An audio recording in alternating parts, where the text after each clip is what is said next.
হ্যাঁ বন্ধুরা, ফুটবল বিশ্বকাপের বর্তমান সময়ে যদি একটি দলের নাম বলতে হয় যারা ধারাবাহিকতা, সাফল্য আর মানসিকতার দৃঢ়তার দিক থেকে সবার উপরে রয়েছে, তার নাম হলো আর্জেন্টিনা।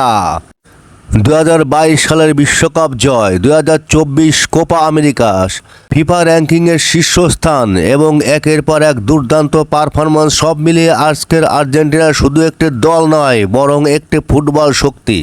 কিন্তু প্রশ্ন হলো, মেসির বয়স বেড়ে যাওয়ার পরও কেন আর্জেন্টিনা এত শক্তিশালী? কেন ব্রাজিল, ফ্রান্স, ইংল্যান্ড কিংবা স্পেনের মতো দলগুলোর চেয়েও আর্জেন্টিনা বর্তমানে বেশি পরিপূর্ণ? সাধারণভাবে দেখা যায় কোনো দল বিশ্বকাপ জয়ের পর কিছুটা আত্মতুষ্ট হয়ে পড়ে, কিন্তু আর্জেন্টিনার ক্ষেত্রে ঘটেছে ঠিক উল্টোটা। 2022 সালের বিশ্বকাপ জয়ের পর অনেকে ভেবেছিলেন দলটির সাফল্যের গ্রাফ হয়তো ধীরে ধীরে নেমে আসবে, কিন্তু লিওনেল মেসি স্কলনির দল প্রমাণ করেছে তাদের লক্ষ্য শুধু একটি বিশ্বকাপ নয়। বিশ্বকাপের পর তারা একের পর এক ম্যাচ জিতেছে, শক্তিশালী প্রতিপক্ষকে হারিয়েছে এবং নিজেদের আধিপত্য ধরে রেখেছে। এই মানসিকতায় একটি চ্যাম্পিয়ন দলের সবচেয়ে বড় পরিচয়, যারা জিতেই থেমে যায় না, বরং আরও জেতার জন্য ক্ষুধার্ত থাকে। বর্তমান আর্জেন্টিনার সাফল্যের অন্যতম কারণ হচ্ছে কোচ লিওনেল স্কলোনি। যখন তিনি দায়িত্ব নেন তখন অনেকেই সন্দেহ করেছিলেন, কারণ তার বড় কোনো কোচিং অভিজ্ঞতা ছিল না, কিন্তু আজ তিনি বিশ্বের অন্যতম সফল কোচদের একজন। স্কলোনির সবচেয়ে বড় গুণ তিনি হলো খেলোয়াড়দের শক্তি আর দুর্বলতা খুব ভালোভাবে বোঝেন। তিনি কখনো একটি নির্দিষ্ট কৌশলের মধ্যে আটকে থাকেন না, প্রতিপক্ষ অনুযায়ী পরিকল্পনা বদলাতে থাকেন। প্রয়োজন হলে আর্জেন্টিনাকে আক্রমণ ফুটবল খেলান, আবার প্রয়োজন হলে রক্ষণও কাজ করেন। এই নমনীয়তায় আর্জেন্টিনাকে অন্যদের থেকে আলাদা করেছে। একসময় আর্জেন্টিনা মানে ছিল লিওনেল মেসি। মেসি ভালো খেললে আর্জেন্টিনা ভালো খেলতো, মেসি খারাপ খেললে পুরো দল ভুগত। কিন্তু বর্তমান আর্জেন্টিনা সম্পূর্ণ ভিন্ন। এখনও মেসি দলের সবচেয়ে বড় তারকা, কিন্তু দলটির আরও অনেক তারকা রয়েছে। যদি মেসি মাঠে নাও থাকেন তবুও আর্জেন্টিনা জিততে পারে, এটাই একটি পরিপূর্ণ দলের লক্ষণ। তাই মেসির উত্তরাধিকার বহন করার মতো একটি শক্তিশালী কাঠামো ইতিমধ্যেই তৈরি হয়ে গেছে। বর্তমানে আর্জেন্টিনার সবচেয়ে বড় শক্তিশালী অংশ হলো তাদের মিডফিল্ড। রদ্রিগো ডি পল দলের মূল ইঞ্জিন।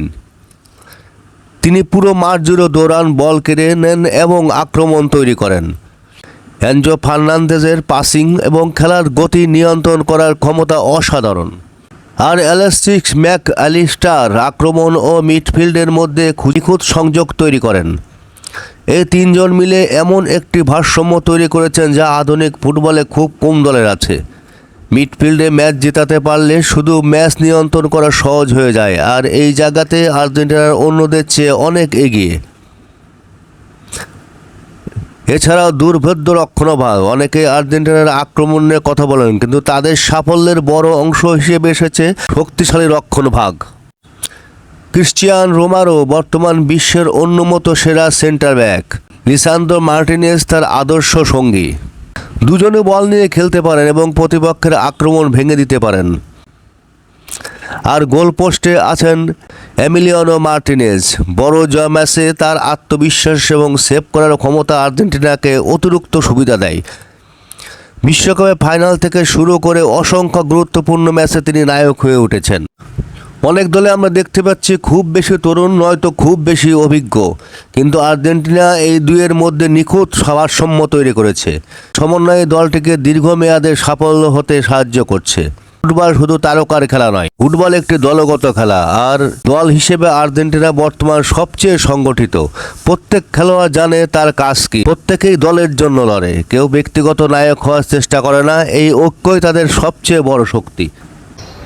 এখন প্রশ্ন, 2026 সালে কি তারা আবারও সেই সোনালি ট্রফি নিজেদের ঘরে তুলতে পারবে?